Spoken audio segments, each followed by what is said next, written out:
The winter of 1893 came to Wyoming Territory like a judgment from God himself. Snow fell in curtains so thick a man could lose his way between cabin and barn.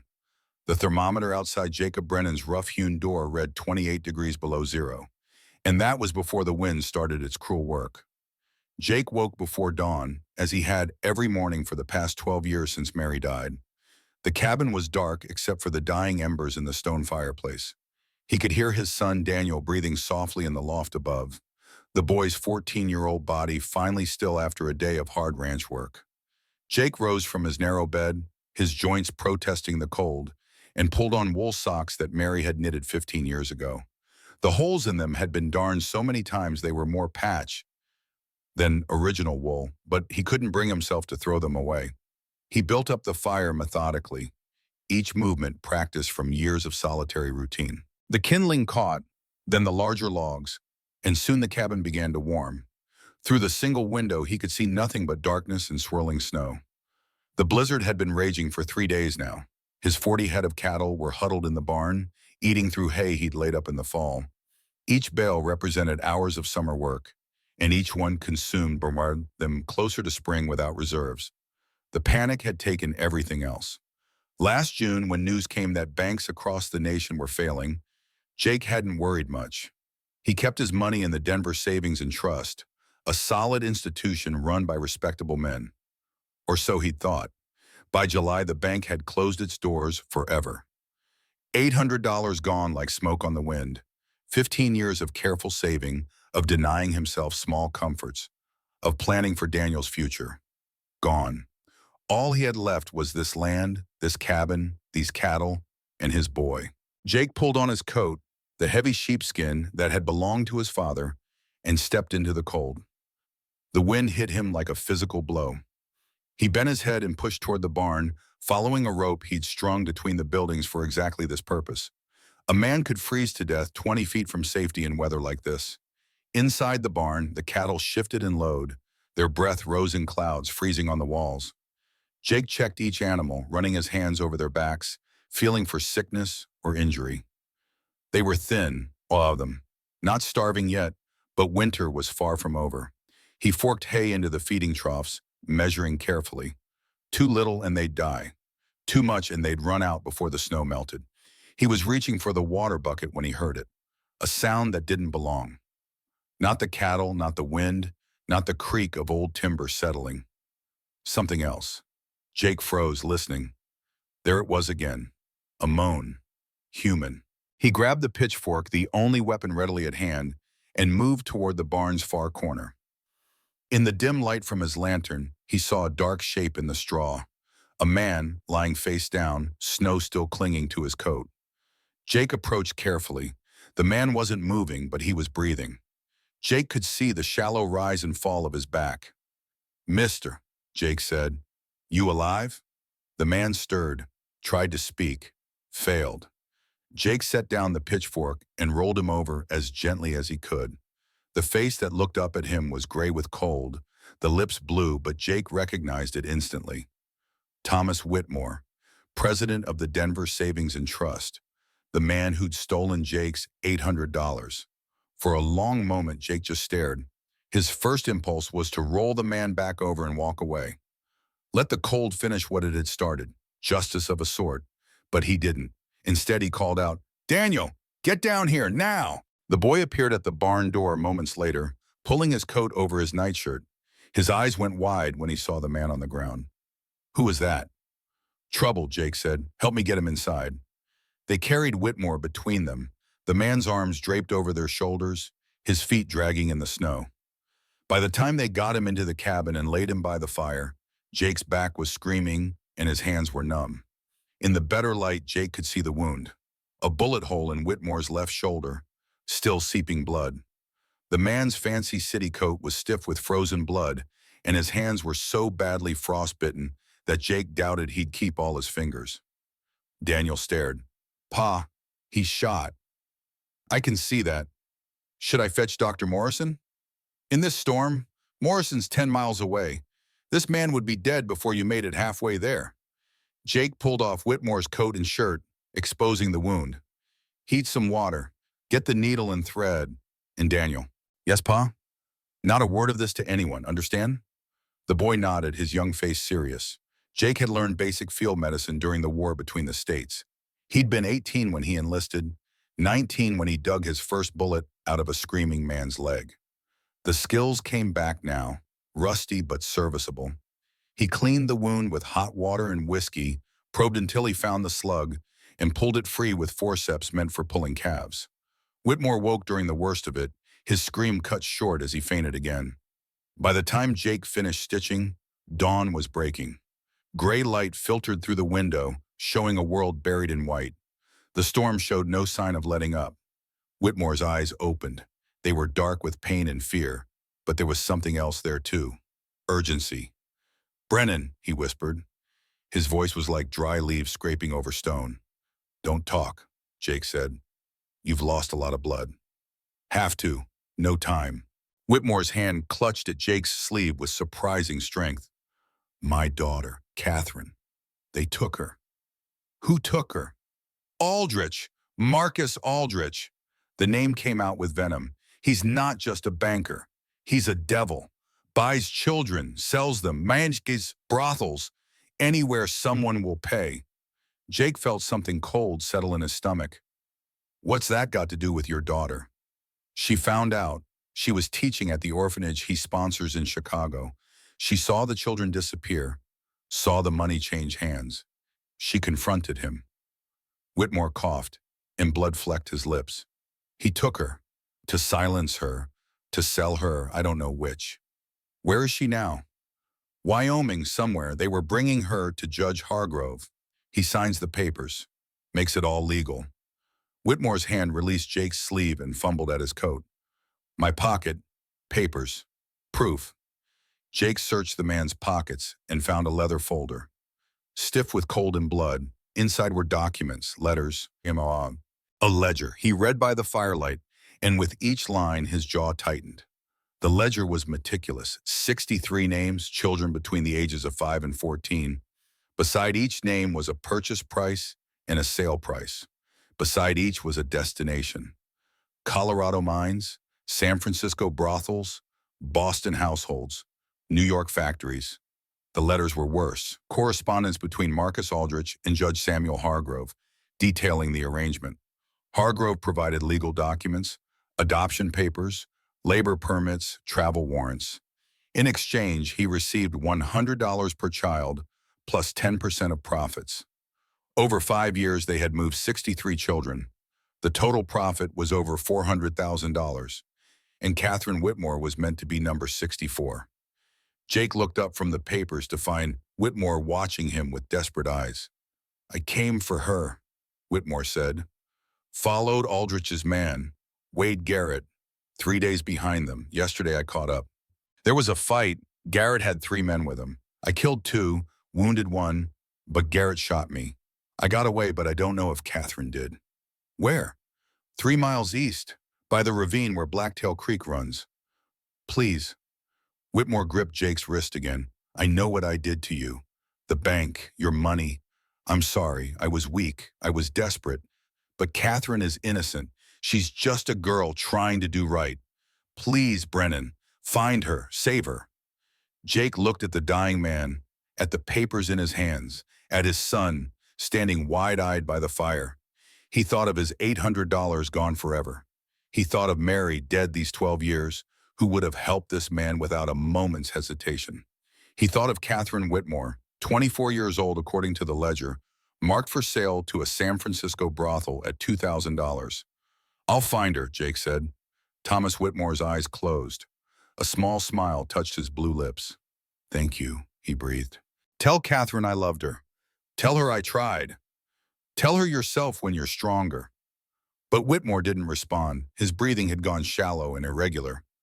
Jake checked his pulse and found it faint and fluttering. "Pa," Daniel said quietly, "is he going to die?" "Probably. Even if we could get the doctor.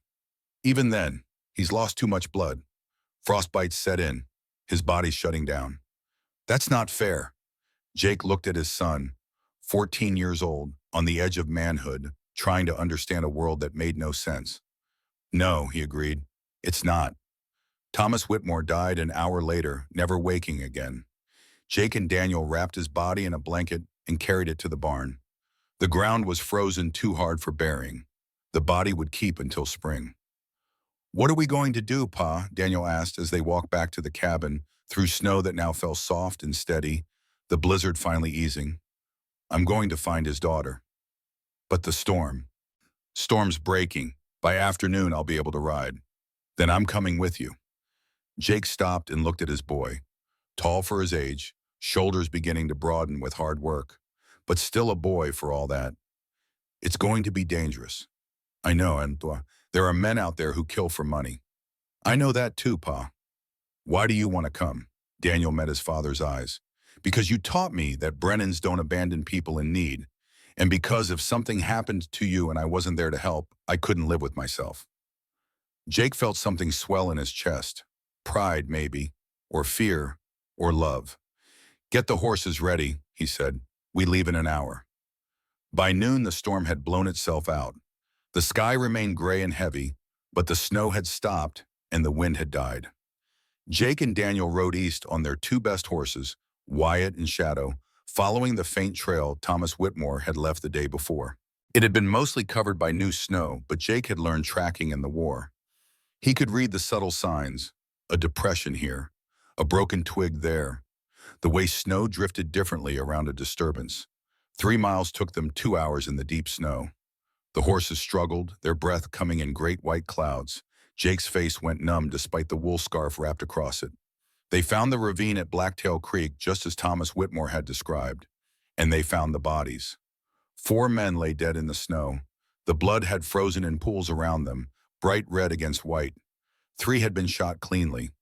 The 4th had his throat cut, the wound gaping like a second mouth. "Stay on your horse," Jake told Daniel. "Keep watch." He dismounted and examined the bodies. On all were strangers to Wayne, rough-looking men wearing gun belts and hard expressions even in death. Hired killers, most likely. The kind of men who'd shoot an unarmed banker without losing sleep. Jake searched their pockets and found nothing useful. No papers, a little money, some tobacco. He was about to remount when he heard it. A sound, barely audible, coming from the rocks near the creek. He drew his Colt and approached carefully. Behind a boulder, half buried in snow, he found her. Catherine Whitmore looked nothing like the refined teacher he'd imagined. Her dress was torn and bloody. Her face was bruised, one eye swollen nearly shut. Rope burns circled her wrists, raw and infected. Her lips were cracked and bleeding from cold and dehydration. When Jake's shadow fell across her, her eyes opened. They were blue, startlingly bright against her battered face. For a moment, they held nothing but terror. "Don't," she whispered. "Please, no more." Jake holstered his gun and held up both hands. "I'm not going to hurt you. I'm Jake Brennan. I was with your father when he died." The terror in her eyes transformed into something worse. Grief so raw it was painful to see. "Father's dead?" "Yes, ma'am. I'm sorry. But before he passed, he asked me to find you, to help you." Catherine's face crumpled. For a moment, Jake thought she would cry, but no tears came. Maybe she was too dehydrated. Maybe she'd cried herself dry already. She just closed her eyes and shook. "Can you stand?" Jake asked gently. "I don't know." "Let me help you." He reached out slowly, giving her time to pull away if she wanted. She didn't. He got his arms under her and lifted. She weighed almost nothing, as if suffering had hollowed her out. Daniel brought Shadow over. Between them, they got Catherine onto the horse. She swayed dangerously, and Jake realized she was barely conscious. "We need to get her warm," he said. "Fast." They made it back to the ranch in half the time the outward journey had taken, pushing the horses hard. Catherine drifted in and out of consciousness the whole way, sometimes mumbling words Jake couldn't make out. At the cabin, Jake carried her inside and laid her on his own bed, the only proper bed in the house. Daniel started building up the fire while Jake began the work of saving her life. He'd done this before too, treating exposure.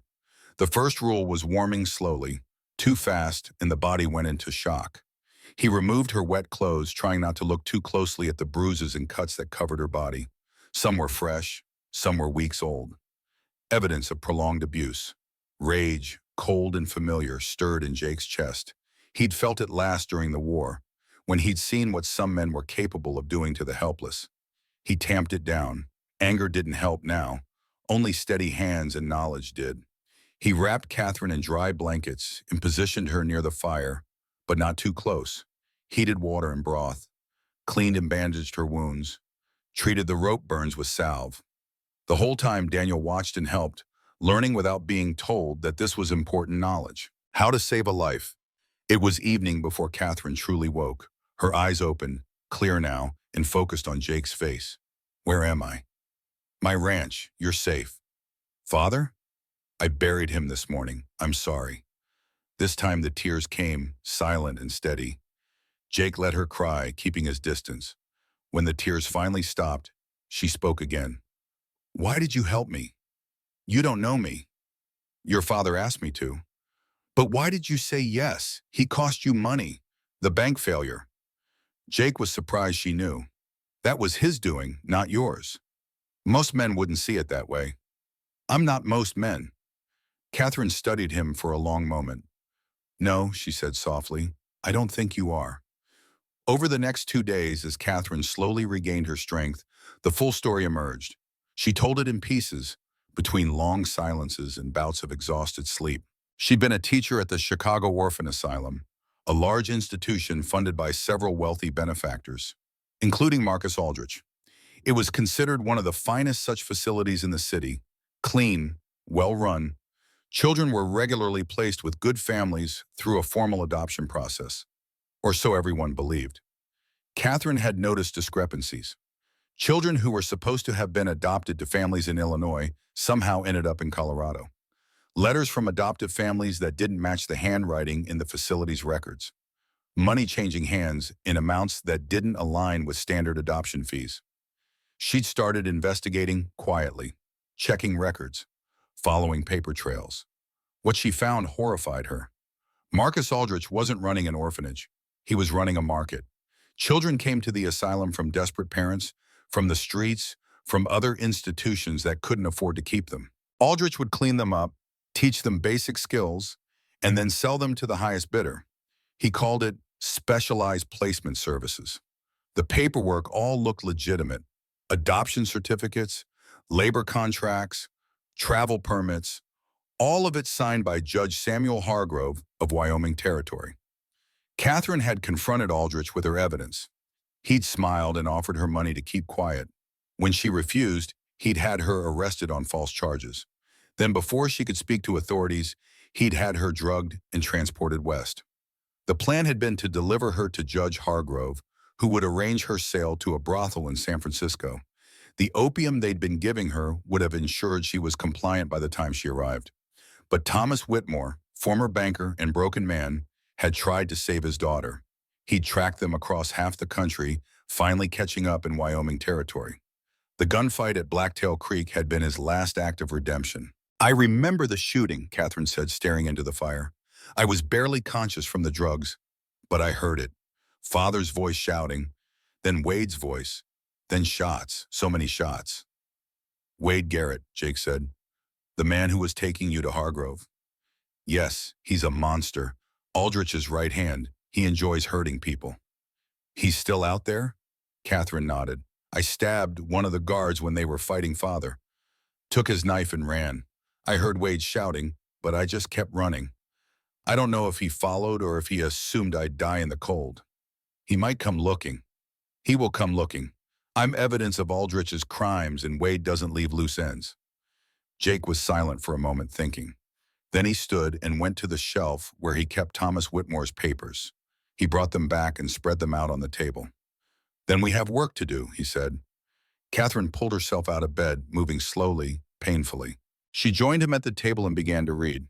As she worked through the documents, her face went pale, then flushed with anger. This is everyone, she whispered. Every child I saw disappear. And more. So many more. Her finger traced down the ledger. Lily Weathers, she was 12, told her father she was going to a boarding school in Denver. But here it says she was sold to a mining operation in Colorado for $600. Weathers, Jake said. Samuel Weathers? Lives about 5 miles west? I don't know. The address here says Wyoming Territory. Samuel's daughter went missing 3 years ago. He searched for months, nearly went mad with grief. Finally, people convinced him she'd just run off. Young girls do that sometimes, they said. Jake's jaw tightened. But she didn't run off. She was sold. Catherine looked up at him. We have to stop them. Aldrich and Hargrove. They've destroyed so many families. And they'll keep doing it unless someone stops them. But who? The local law answers to Hargrove. He's the most powerful man in the territory. Jake studied the papers. Letters between Aldrich and Hargrove discussing shipments. That's what they called the children. Shipments, inventory, product, never by their names. We need to get this evidence to someone outside Hargrove's influence, Jake said. The territorial governor in Santa Fe, or the army. Fort Laramie, Daniel spoke up from where he'd been sitting quietly. Lieutenant Thornton is there. You said he was a good man, Pa. A man who follows the rules. Jake nodded slowly. Fort Laramie is 30 miles east. In good weather, a day's ride. In this snow, 2 days, maybe 3. Then we leave tomorrow, Catherine said. You're not strong enough to ride. I'll manage. Ma'am, with respect, you can barely walk across this room. Then I'll learn to ride while barely walking. Those children don't have time for me to fully recover. Every day we delay is another day they suffer. Jake looked at this woman, this teacher from Chicago who'd been beaten and drugged and nearly frozen to death, and saw steel beneath the bruises. The kind of strength that didn't come from muscles, but from will. We'll leave at first light, he said. That night, Jake couldn't sleep. He stood on the cabin's small porch, looking out at the frozen landscape under a clear sky full of stars. Behind him, the door opened and Catherine emerged, wrapped in one of Mary's old coats. Couldn't sleep either, she asked. Thinking. About? What we're riding into. Hargrove has men, probably a lot of them. Wade Garrett is still out there somewhere. And even if we make it to Fort Laramie, there's no guarantee the army will help. But we have to try. Yes. They stood in silence for a moment. Then Catherine spoke again. Can I ask you something? Go ahead. Why are you doing this? You've already saved my life. You could send me on my way and go back to your cattle, but instead you're risking everything to help children you have never met. Jake was quiet for a long time. During the war, he finally said, I saw things. Things men did to each other. Things I did. For 4 years, I lived with death and cruelty. When I came home, I swore I'd never be part of that kind of evil again. That I'd live quiet, hurt no one. But staying quiet while others hurt the helpless is just another kind of evil. My wife Mary, she used to say that good men have 2 choices when they see wrong being done. They can look away and keep their hands clean, or they can step in and get their hands dirty. She said the first choice is easier, but the second is the only one worth making. She sounds like she was a wise woman. She was, too wise for me probably, but she chose me anyway. Jake smiled faintly. She'd like you, I think. You've got the same kind of stubborn righteousness she had. Catherine laughed, a small, painful sound. I'm not sure that's a compliment. It is. They stood together in the cold, watching the stars, until Catherine began to shiver, and Jake sent her inside. He remained a while longer, thinking of Mary, of the promise he'd made at her grave 12 years ago. To be better, to do better, to honor her memory through his actions. Tomorrow, he'd ride into danger. Tomorrow, he might die. But tonight, under these stars, he felt something he hadn't felt in a long time. Purpose. Dawn came cold and clear. Jake was already up, having slept only a few hours. He saddled the horses while Daniel prepared supplies. Food for 3 days, ammunition, extra blankets, the leather folder with all the evidence. Catherine emerged from the cabin dressed in men's clothes borrowed from Daniel. They were too large, but at least they were warm and practical. She moved stiffly, but her eyes were clear and determined. Ready? Jake asked. Ready. They were about to mount when they heard it. Hoofbeats, multiple horses coming fast. Jake's hand went to his gun. Daniel, get Catherine inside. Now. But it was too late. 5 riders crested the rise and reined in their horses in a semicircle around the cabin. 4 were deputies, their badges gleaming in the morning light. The 5th was Judge Samuel Hargrove himself. He was a distinguished-looking man of 62, white hair and beard neatly trimmed, wearing a long black coat over an expensive vest. He sat his horse with the ease of someone who'd spent a lifetime commanding respect, or at least demanding it. "Mr. Brennan," Hargrove said, his voice smooth and cultured, "I understand you have something that belongs to me." Jake kept his hand near his gun. "I don't know what you're talking about." "Don't you? A young woman, Catherine Whitmore, wanted for theft in Chicago. I've been asked to apprehend her and return her for trial." "She's not here," Hargrove smiled. It didn't reach his eyes. "Mr. Brennan, I admire loyalty. Truly I do. But harboring a fugitive is a serious crime, one that could result in the forfeiture of your land." "My land? Did you know you owe back taxes? $1,200 from 1891. I have the documentation right here." Hargrove pulled a paper from his coat. "You have 7 days to pay, or I'm authorized to seize this property." Jake's blood ran cold. "I paid those taxes. I have the receipt." "Do you go? How unfortunate that the county office suffered a fire last October. So many records were lost." The implication was clear. Hargrove had arranged the fire, destroyed the evidence, and now he was using fake debt to take Jake's land. "Why?" Jake asked. "Why do you want my land? It's not worth much." "On the contrary, the Union Pacific Railroad is planning a new northern route. Your land sits directly in their path. They'll pay handsomely for the right-of-way." Hargrove leaned forward in his saddle. "But we can avoid all this unpleasantness.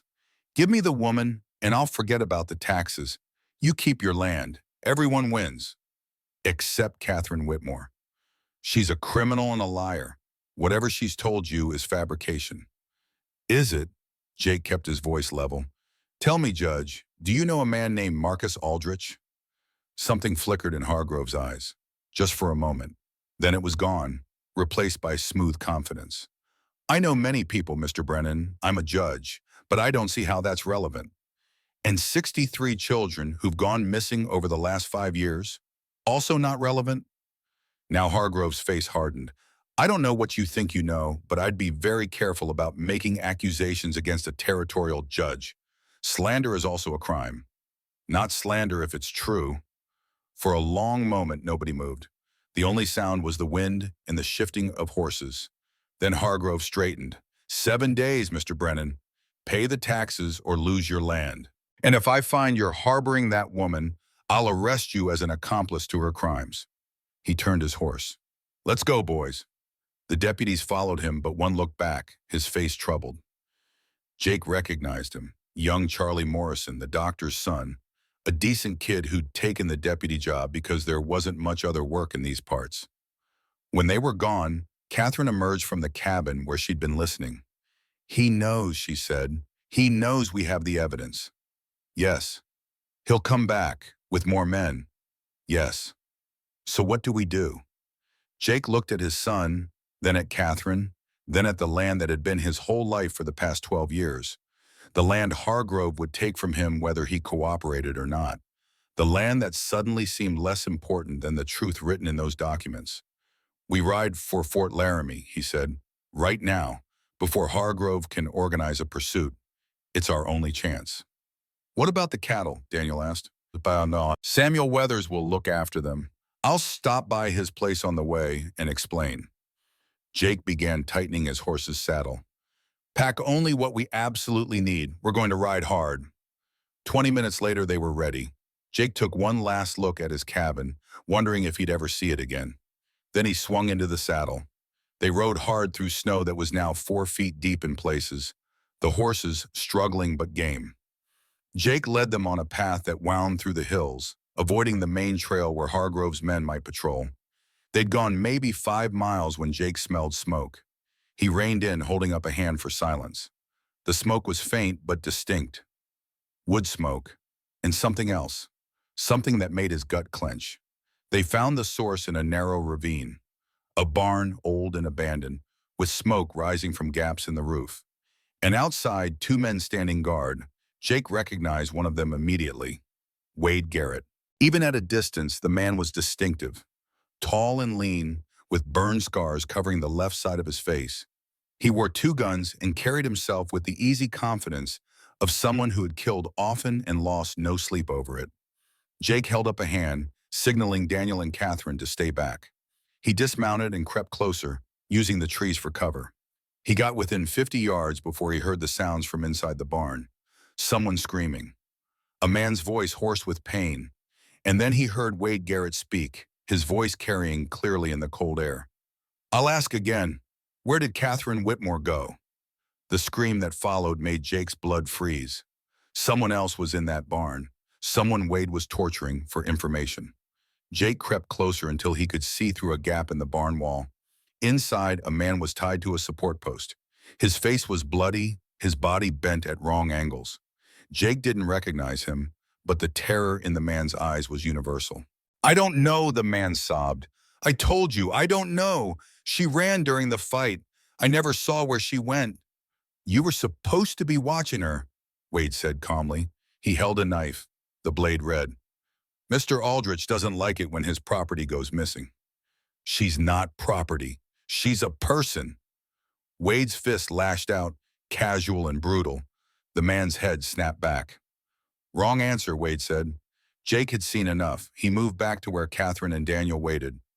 "There's a man in there," he said quietly. "Wade is torturing him." Catherine's face went white.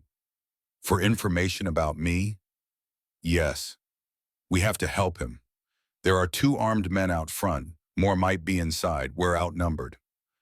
"I don't care. We can't just leave him." Jake looked at her, at this woman who'd been beaten and drugged and nearly killed, and who now wanted to risk everything to save a stranger. He thought of Mary, of the choice between clean hands and dirty ones. "Daniel," he said, "take the horses back into the trees. If shooting starts, you ride for Fort Laramie. Don't look back. Understand?" "Pa, I can help." "You can help by making sure someone reaches the fort with that evidence. Promise me." Daniel's jaw tightened, but he nodded. "I promise." Jake turned to Catherine. "Can you shoot?" "I've never tried." "Then stay back and cover our retreat if things go wrong." He handed her his spare revolver, pointed it at anyone who isn't me, and pulled the trigger. "It'll kick hard, so hold it with both hands." Catherine took the gun, her hands shaking slightly. "What are you going to do?" Jake checked his Winchester, making sure it was loaded. "Something stupid."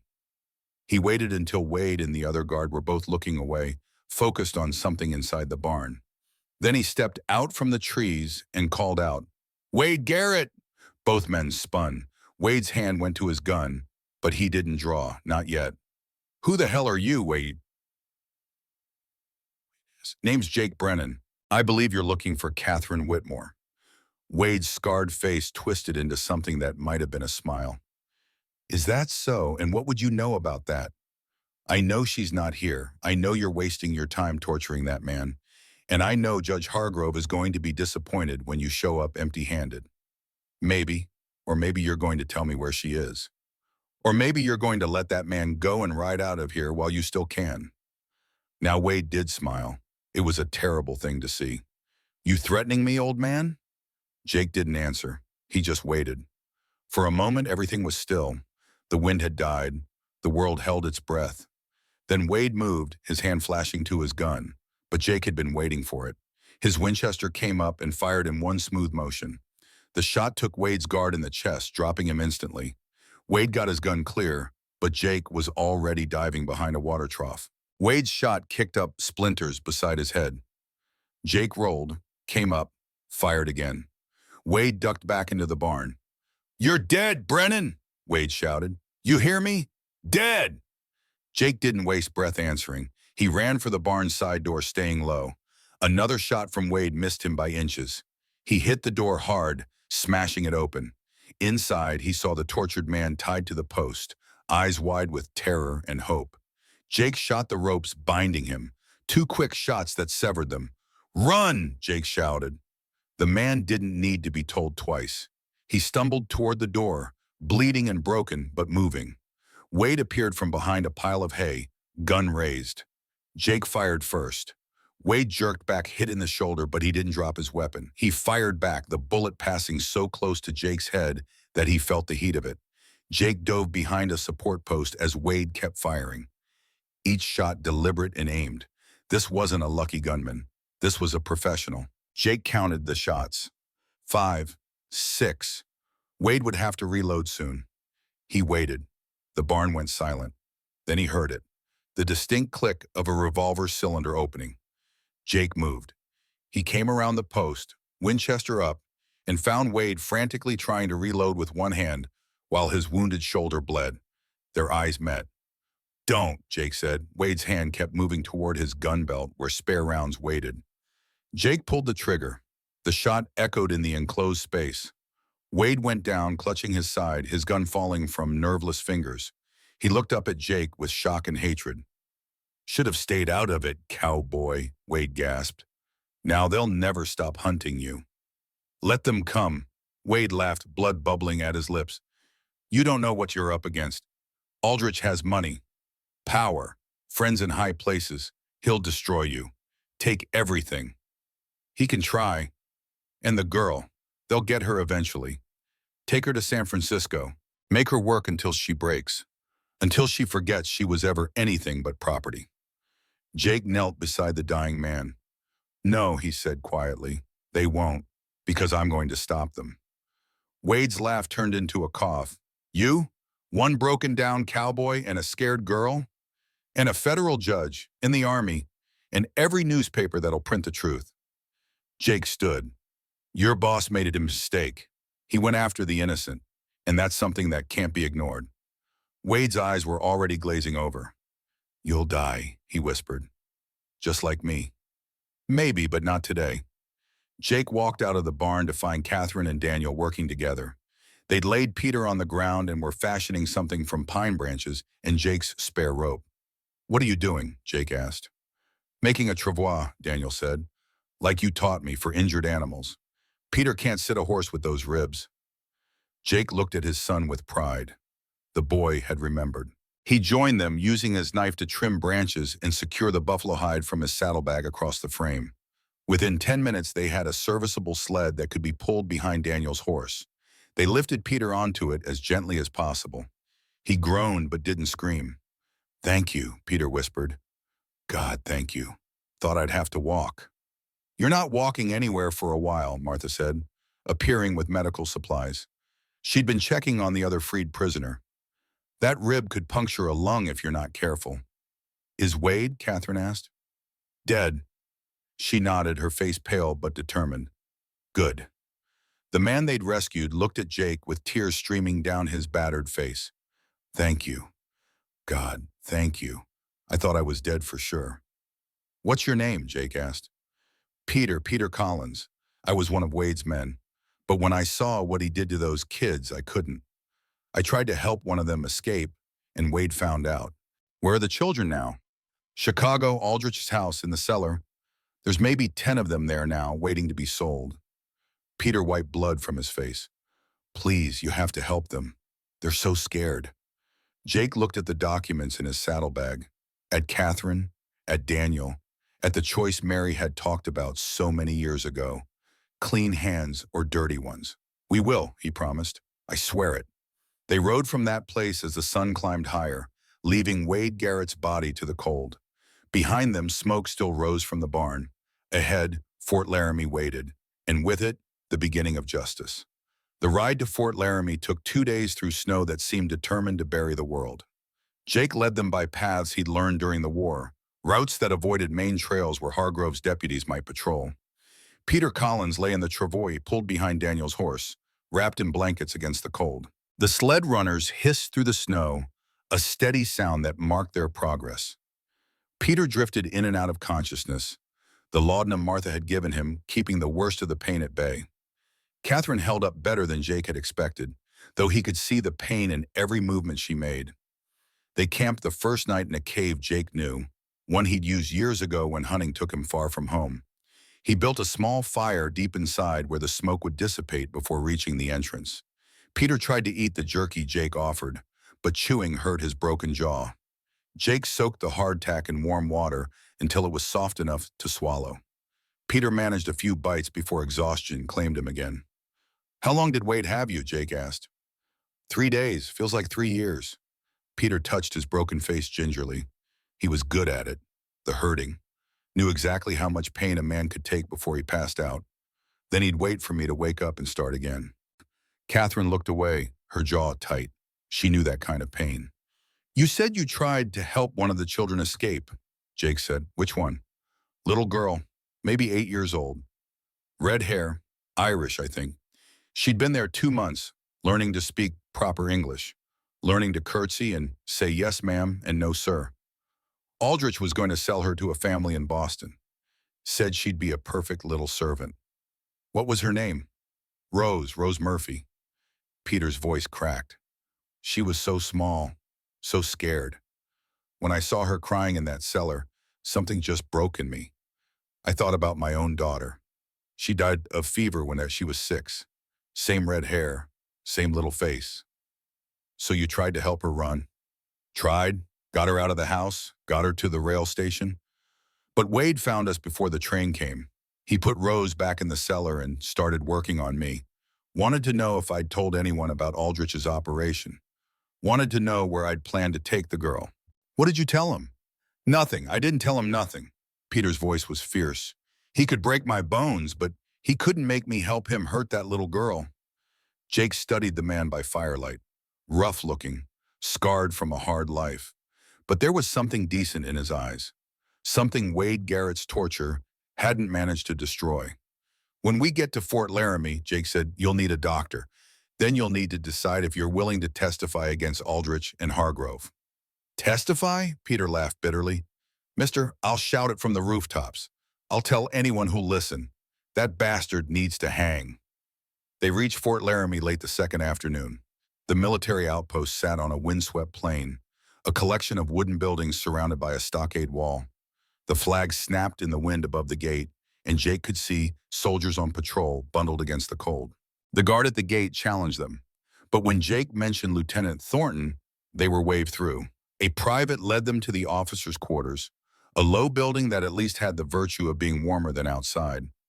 Lieutenant James Thornton was a lean man of 32 with sharp eyes and the bearing of someone who took his duties seriously.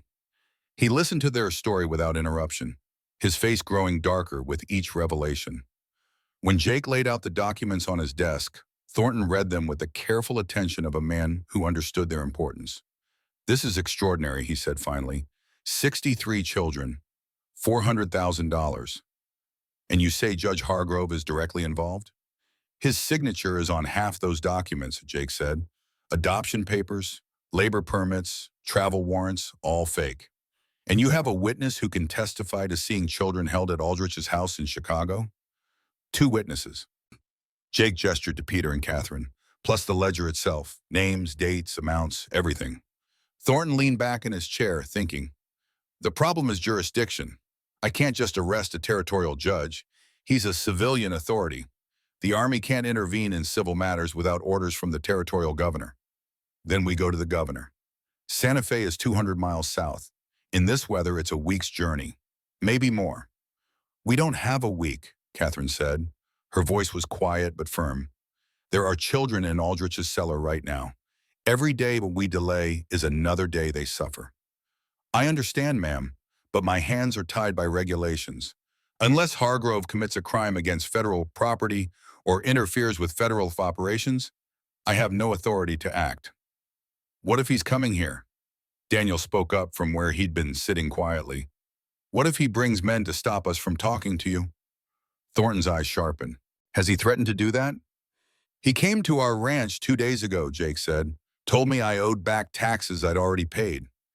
Said he'd take my land if I didn't hand over Catherine. When I refused, he gave me 7 days. But after we killed Wade Garrett, I expect his timeline has changed. You killed Wade Garrett? Self-defense. He was torturing Peter here for information about Catherine. Thornton stood and walked to the window, looking out at the snowy compound. Wade Garrett was wanted for murder in 3 territories. If Hargrove was employing him, that shows his desperation. He turned back, but it still doesn't give me authority to arrest a judge. What if you had more evidence? A new voice said. Everyone turned. A woman had entered the room, moving so quietly none of them had heard.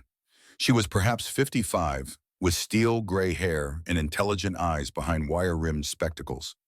Her dress was practical rather than fashionable, and she carried a medical bag. Dr. Martha Chen, Thornton said, I didn't know you were on post today. I came to check on Private Rodriguez. His pneumonia's improving. Martha set down her bag and looked at the papers on Thornton's desk. May I? At Thornton's nod, she picked up the ledger and began to read. Her face remained composed, but Jake saw her knuckles whiten as her grip tightened on the book. My daughter is in here, she said softly. The room went very quiet. Li Mei Chen, age 14 when she disappeared. That was 5 years ago. Martha's finger traced a line in the ledger. It says she was sold to a brothel in San Francisco for $1,200. Catherine moved to Martha's side. I'm so sorry. Are you the one who found this, who brought it out? My father found it. He died trying to save me from the same fate. Martha looked at Catherine for a long moment. Then she set the ledger down carefully, as if afraid she might tear it apart if she held it any longer. What do you need? She asked. Evidence that will force the army to act, Jake said. What kind of evidence? Something that proves Hargrove is corrupt. Something that can't be ignored. Martha was quiet for a moment, thinking. Then she said, I know where Hargrove keeps his files. His real files, the ones that document everything. How do you know that? Because 3 years ago, my husband treated him for pneumonia. Hargrove was delirious with fever, talking in his sleep. He kept saying he needed to burn the files in his safe, the files that proved everything. When my husband asked about it later, Hargrove claimed it was fever dreams. But Thomas always wondered. Your husband was a doctor? The best in the territory. He died 2 years ago, pneumonia, ironically. Martha's smile was sad. But before he died, he told me about a patient he'd had, a young deputy named Charlie Morrison. The boy had been shot in the leg during a robbery. While Thomas was treating him, Charlie started talking, said he'd seen things in Hargrove's office. Files about children being moved across state lines, money changing hands. But Charlie was afraid to speak up, afraid of losing his job, afraid of worse. Jake remembered the young deputy who'd looked troubled when Hargrove threatened him. Charlie Morrison, the doctor's son. Would he testify? Jake asked. I don't know, but I know someone who might convince him. Martha looked at Thornton. Lieutenant, how many men can you spare for an unauthorized operation? Thornton's eyebrows rose. Dr. Chen, I can't authorize anything that violates regulations. No, but you could give 5 men leave for Christmas, and what they do on their own time is their business. A slow smile crossed Thornton's face. I could do that. Corporal Murphy, Private Johnson, Private Rodriguez, Private O'Brien, and Private Chen could all use some leave. Private Chen is your nephew, isn't he? Martha asked. He is, and he's been asking for permission to help search for his cousin. But again, there's nothing I can officially do. Of course not, Martha said. But off-duty soldiers are just citizens, and citizens can go where they please. Jake was beginning to understand. You're talking about breaking into Hargrove's office? I'm talking about retrieving stolen property, Martha corrected. My daughter's records are in that safe. I have every right to claim them. With 5 armed soldiers backing you up. 5 armed citizens who happen to be on leave. Thornton rubbed his face. Dr. Chen, if this goes wrong, I'll be court-martialed. Then we'll have to make sure it doesn't go wrong. They spent the evening planning. Corporal Murphy, a solid Irishman with 20 years of service, took charge of the tactical details. The 5 soldiers gathered around Thornton's desk, studying a rough map of the town where Hargrove kept his office. The courthouse is here, Murphy said, pointing. 2 stories, stone construction. Hargrove's office is on the 2nd floor corner room. There's a main entrance and a back entrance for deliveries. Guards? Jake asked. Usually 2 deputies during the day. At night, maybe 1. Sometimes none if the town's quiet. What about Hargrove himself? He has a ranch 10 miles west, spends most nights there, only comes to the courthouse for official business. Murphy looked up. But with Wade Garrett dead and you folks stirring things up, he might change his patterns. So we need to move fast, Martha said, before he realizes we're coming. There's another problem, Peter spoke up. He'd been cleaned up and bandaged, though his face still looked like raw meat. Hargrove will have moved the files by now. Soon as he heard Wade was dead, he'll have secured anything incriminating. Not necessarily, Catherine said. Men like Hargrove are arrogant. They think they're untouchable. He might increase security, but I doubt he'd abandon files that took years to compile. They're too valuable. Valuable how? Blackmail. Those files document every transaction, every person involved. If anyone turns on him, he can threaten to expose them. It's his insurance policy. Jake nodded slowly. She's right. Hargrove strikes me as a man who likes having leverage. Then we go tonight, Martha said, before he has time to think too carefully about the implications. Tonight? Thornton stood. Duchenne, that's extremely aggressive. Lieutenant, my daughter has been enslaved in a San Francisco brothel for 5 years. Aggressive doesn't begin to cover what I'm feeling right now. The steel in her voice silenced any further objections. They waited until midnight. The 5 soldiers, dressed in civilian clothes and carrying weapons that technically belonged to them personally rather than the army, rode out with Jake, Martha, and Catherine. Daniel stayed behind at Thornton's insistence. The boy had protested, but Jake agreed with the lieutenant. Daniel had already risked enough. Peter also remained at the fort. He was in no condition to ride, let alone fight if things went bad. The town of Jackson sat in a valley 20 miles west of the fort. It was a decent-sized settlement, 300 people, with a main street that boasted a hotel, 2 saloons, a general store, and the stone courthouse that served as the seat of Hargrove's power. They approached from the north, avoiding the main road. Murphy had them leave the horses a quarter-mile out, tied in a grove of cottonwoods. They'd walk in, do the job, and walk out. Horses were too easy to identify, too easy to track. The town was mostly dark, a few windows showing lamplight. The courthouse sat at the far end of the street, imposing even in darkness. A single lamp burned in a ground-floor window. "Guard?" Jake whispered. Murphy nodded. 1 man. Probably half asleep. "Can we get past him?" "We'll have to." They split up. Murphy and 2 soldiers circled to the back entrance. Jake, Martha, Catherine, and the other 2 soldiers waited 5 minutes, then approached the front. The deputy inside was indeed half asleep, leaning back in his chair with his feet on a desk. He was young, maybe 20, with the soft face of someone who'd never seen real trouble. Jake tried the door. Locked. He looked at Martha, who produced a set of lockpicks from her medical bag. At his surprised look, she whispered, "My husband wasn't always a doctor. He had a colorful youth." The lock yielded after 30 seconds. They slipped inside, quiet as ghosts. The deputy stirred but didn't wake. Jake moved behind him, clamped a hand over his mouth, and pressed his gun barrel to the man's temple. "Don't move. Don't make a sound. Nod if you understand." The deputy's eyes were wide with terror, but he nodded. "Good, we're going upstairs. You're going to open Hargrove's office for us. If you cooperate, you'll be fine. If you raise an alarm, people will die. Starting with you. Understand?" Another nod. Jake took his hand away from the deputy's mouth slowly. The young man was shaking but stayed quiet. "Keys," Jake said. The deputy fumbled at his belt and produced a ring of keys. His hands shook so badly he dropped them twice. They went upstairs, the deputy in front, Jake's gun at his back.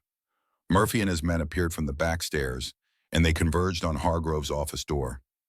The deputy's third try with the keys worked. The door swung open on well-oiled hinges. Hargrove's office was exactly what Jake expected. Rich, ostentatious, dark wood furniture, leather chairs, a massive desk. Law books lined one wall. On another hung a portrait of Hargrove in his judge's robes, looking stern and righteous. "The safe," Martha said. It was behind the portrait, revealed when Murphy swung the painting aside. A large iron safe with a combination lock. "Open it," Jake told the deputy. "I don't know the combination. I swear. Only the judge knows." Jake looked at Martha. She was already opening her medical bag again. This time she produced a stethoscope. "My husband taught me this too," she said. She pressed the stethoscope against the safe and began turning the dial, listening intently. 5 minutes passed, then 10. Jake kept watch at the window, nervous. The street below remained empty, but that could change at any moment. "Got it," Martha said. The safe door swung open. Inside were files, dozens of them, organized with the precision of a man who valued documentation. Martha began pulling them out, scanning contents. setting aside anything relevant. This one, she said, her voice shaking. This is Lee May's file. Her sale, the contract, everything. Catherine helped her search, finding more files. Each one documented a child's journey from acquisition to sale. Names, ages, purchase prices, selling prices, destinations, and correspondence. Letters between Hargrove and Aldrich discussing the operation in explicit detail. Bank records showing deposits that matched the sales. Signed receipts for bribes paid to other officials who turned blind eyes. It was all there. Years of criminality, meticulously documented. Why would he keep all this? One of the soldiers whispered. Power, Catherine said. Information is power. These files implicate dozens of people. Aldrich, other judges, sheriffs, businessmen. As long as Hargrove has these, none of them can turn on him without destroying themselves. Then we take them all, Jake said, every last page. They loaded everything into bags the soldiers had brought. It took 20 minutes to empty the safe completely. They were almost finished when they heard it. Hoofbeats, multiple horses coming fast down the main street. Murphy swore and moved to the window. Riders, at least 10 of them. Hargrove? Jake asked. Can't tell yet, but they're coming here. Back door, Jake ordered. Now. They moved fast, but not fast enough. The front door of the courthouse crashed open below. Boots pounded on the stairs. William. Jake pushed Martha and Catherine toward the back stairs. The soldiers formed a rear guard, guns drawn. A voice boomed up from below. This is Judge Hargrove. I know you're up there. The building is surrounded. Come out with your hands up or we'll burn you out. Jake met Murphy's eyes. The corporal's face was grim. We can fight our way out, Murphy said, but people will die. Not an option. There are civilians with us. Then we negotiate. Hargrove doesn't negotiate. Then what? Jake thought fast. They had the files. That was what mattered. If they could get the files out, even if they were captured, the evidence would still exist. Give me the bags, he said. What are you planning? Catherine, how good are you with a rope? I grew up on a farm. Jake moved to the window. It faced the back alley. A rope hanging from this window would put someone right next to the back door where Murphy's horses were tied. Because you're going to climb down while we hold Hargrove's attention. Take the files to Fort Laramie. Give them to Lieutenant Thornton. I'm not leaving you. You have to. The files are what matter. Without them, this was all for nothing. Catherine stared at him. You'll be arrested. Probably killed. Maybe, but those children will have a chance. Jake looked at Martha. Both of you go. You know what's in those files. You can testify. Martha nodded slowly. He's right. We're more valuable outside than in. Jake tied the bags to a rope and began lowering them out the window. Catherine and Martha would climb down after. Below, Hargrove shouted again. Last chance, Brennan. I know it's you. Come out now. Go, Jake told Catherine, and don't look back. She hesitated one more moment. Then she gripped his arm. Thank you for everything. Thank your father. He's the one who started this. Catherine and Martha climbed out the window and down the rope. Jake watched until they were safely on the ground and running for the horses. Then he turned to Murphy and the other soldiers. Well, boys, looks like we're in for a long night. Murphy grinned, though it didn't reach his eyes. I've been in worse spots. Have you? No, but it seemed like the right thing to say. Despite everything, Jake laughed. They barricaded the door with Hargrove's heavy desk. It wouldn't hold long, but it might by a few minutes. Below, they could hear Hargrove organizing his men. Johnson, Murphy said to one of the soldiers, how's your shooting? Good enough, Corporal. Then get to that window and make anyone who tries the back door regret it. Johnson moved to position. The other soldiers spread out, covering the various approaches. Jake reloaded his Winchester, counting rounds. He had maybe 30 shots. After that, it would come down to his revolver. And after that, his knife. Brennan, Hargrove called, I'm giving you one more chance. Send out Dr. Chen and Miss Whitmore, and I'll let the soldiers leave. They were just following orders. But you're going to hang either way. Jake moved to the top of the stairs. Those women aren't here, Hargrove. And even if they were, I wouldn't give them to you. Then you've chosen death. Better than choosing slavery. How much did Aldrich pay you, Judge? How much for your soul? There was a pause. Then Hargrove's voice came back, colder. More than you'll ever see, cowboy. Enough to buy this whole territory if I wanted. You're nothing. A failed rancher with a dead wife and a son who'll watch you hang. The words hit harder than Jake expected. Hargrove knew about Mary, knew about Daniel, had probably researched Jake the moment he became a problem. My wife was worth 100 of you, Jake called back. And my son has more honor in his little finger than you'll ever have. Honor doesn't fill an empty belly. Honor doesn't keep you warm in winter. I've built an empire while you've grubbed in the dirt with cattle. An empire built on suffering, on broken children and destroyed families. You call that success? I call it survival. This is a hard world, Brennan. Only the strong endure. Then why are you afraid of one woman with evidence? If you're so strong, why do you need to silence her? Another pause. Longer this time. Then Hargrove laughed. You really think those files matter? You think anyone will care? I have friends in Santa Fe and Washington. I can make this all disappear with a few telegrams. Maybe, but you'll have to explain why you burned down a courthouse with 5 soldiers inside. The Army tends to notice things like that. The Army tends to follow orders. And the orders will say you were criminals, thieves, that you assaulted a lawman and stole government property. Is that what Wade Garrett was? Government property? The silence this time was absolute. You know about Wade, Hargrove said finally. I killed Wade. Put a bullet in him after he tortured Peter Collins for information. Peter's alive? Very, and talking, telling everyone who will listen about Aldrich's operation, about the children in the cellar, about the sales and the money and your signed paperwork. Jake could almost hear Hargrove thinking, recalculating, realizing that his carefully constructed empire was crumbling. Last offer, Brennan, Hargrove said. You come down here alone. I'll let the soldiers go. No charges against them. They were just following orders from a civilian who lied to them. And what happens to me? You hang for killing Wade, for theft, for whatever else I decide to charge you with. But it'll be legal. A trial, a jury, all proper. A jury you control.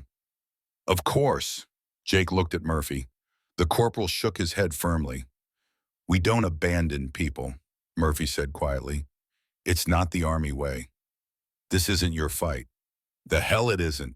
You saved Peter. You're trying to save those kids. That makes it our fight too. The other soldiers nodded agreement. Rodriguez, a young man with fierce eyes. Johnson, steady and calm. O'Brien, nervous but determined. Chen, Martha's nephew, who had a personal stake in seeing this through. All right, Jake said. Then we make them work for it. He called down to Hargrove. Here's my offer, Judge. You ride away now and we won't kill any more of your men. You've already lost Wade. How many more are you willing to sacrifice? All of them if necessary, and I have 20 men. How many do you have? 5? 6? Enough. We'll see about that. Boys, light it up. The smell of smoke reached them moments later. Hargrove wasn't bluffing. He really was going to burn them out. Jake ran to the back window and looked out. 2 men were piling hay against the courthouse's rear wall, preparing to set it ablaze. Johnson fired twice. Both men dropped, but more rushed to take their places. Within minutes, flames were licking up the back wall. Stone building, Murphy said. It won't burn easily, but the smoke will kill us long before the fire does. Then we go out fighting, Jake said. Wait. Chen moved to the front window, looking down. Something's happening. Jake joined him. In the street below, Hargrove's men were moving, not to attack, but to respond to something else. A commotion at the far end of town. Riders, a dozen of them coming fast. And leading them was a flag, a military flag. Thornton, Murphy breathed. He came. The lieutenant and a full squad of soldiers thundered into the square. Thornton's voice cut through the night like a blade. Judge Hargrove, by authority of the United States Army, I'm placing you under arrest. You and your men will lay down your weapons immediately. Hargrove's face was visible in the lamplight, contorted with rage. You have no authority here, Lieutenant. This is a civilian matter. Burning federal soldiers is not a civilian matter. Neither is interfering with a federal investigation. Now lay down your weapons or face the consequences. For a moment, nobody moved. 20 of Hargrove's men facing a dozen soldiers.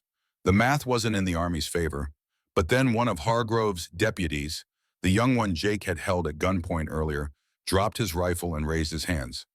"I'm not dying for this," he said loudly. "Whatever the judge is paying, it ain't enough." One by one, other men followed suit. Some rode away, others surrendered. Within 5 minutes, Hargrove stood alone, his empire crumbling around him. Thornton rode up to him.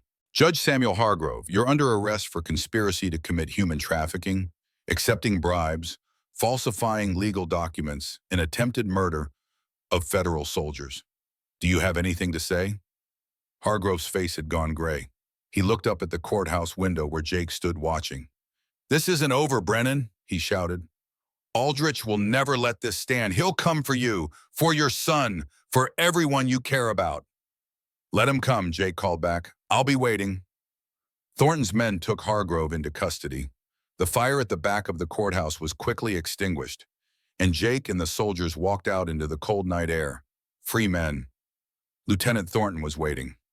"Corporal Murphy, you and your men are restricted to quarters for 1 week for leaving post without proper authorization."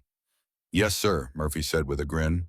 "And Mr. Brennan, you're a damn fool for picking a fight with the most powerful man in the territory." "Yes, sir," Jake agreed, "but you're a damn fool in the service of something right. So I'm going to overlook the fact that you involved my men in what was technically a criminal enterprise." "Appreciate it, Lieutenant. Where are Dr. Chen and Miss Whitmore?" "On their way back to the fort with the evidence. They should arrive by dawn."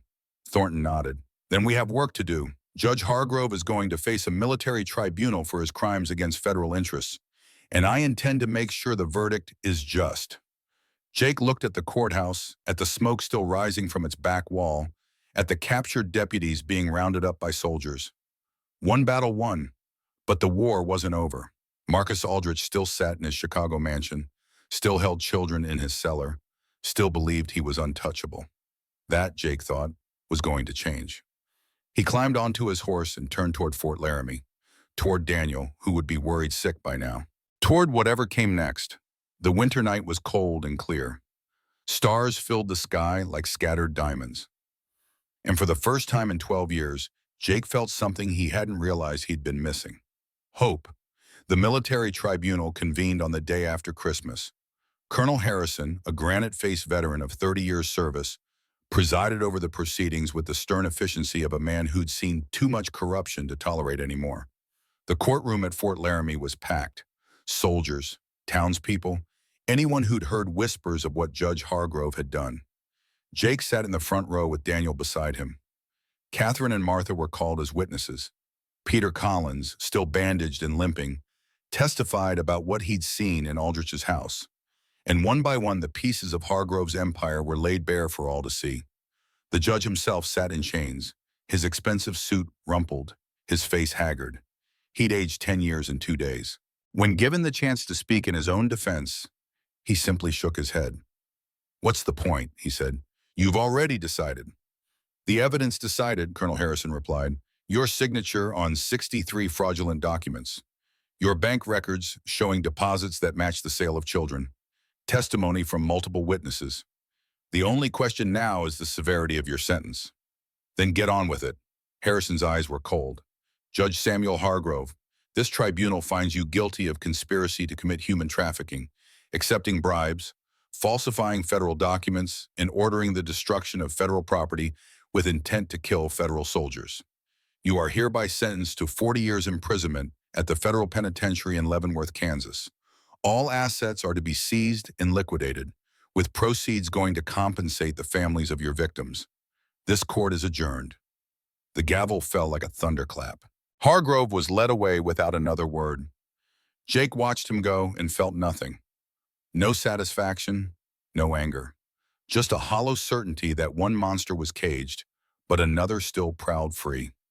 That evening, Lieutenant Thornton summoned Jake to his office. Martha and Catherine were already there, along with Peter Collins and a man Jake didn't recognize. Tall, lean, with the weathered face of someone who'd spent his life outdoors. "Mr. Brennan," Thornton said, "this is Samuel Weathers. I believe you know his name." Jake's breath caught. Your daughter, Lily. Samuel's eyes filled with tears. She's in the ledger. Sold to a Colorado mine 3 years ago for $600. Is there any chance she's still alive? Martha stepped forward. Mr. Weathers, I've been reviewing the files we took from Hargrove's office. Your daughter was sold to the Silver Creek mine. According to the records, she was still there as of 6 months ago. Samuel swayed. Thornton caught his arm, steadied him. Still there, Samuel whispered. After 3 years, my little girl. We're going to get her back, Martha said firmly. All of them. Every child we can find. But that's in Colorado, Jake said. Outside territorial jurisdiction. Which is why I've sent a telegram to the territorial governor, Thornton replied, explaining the situation, requesting authorization to coordinate with Colorado authorities.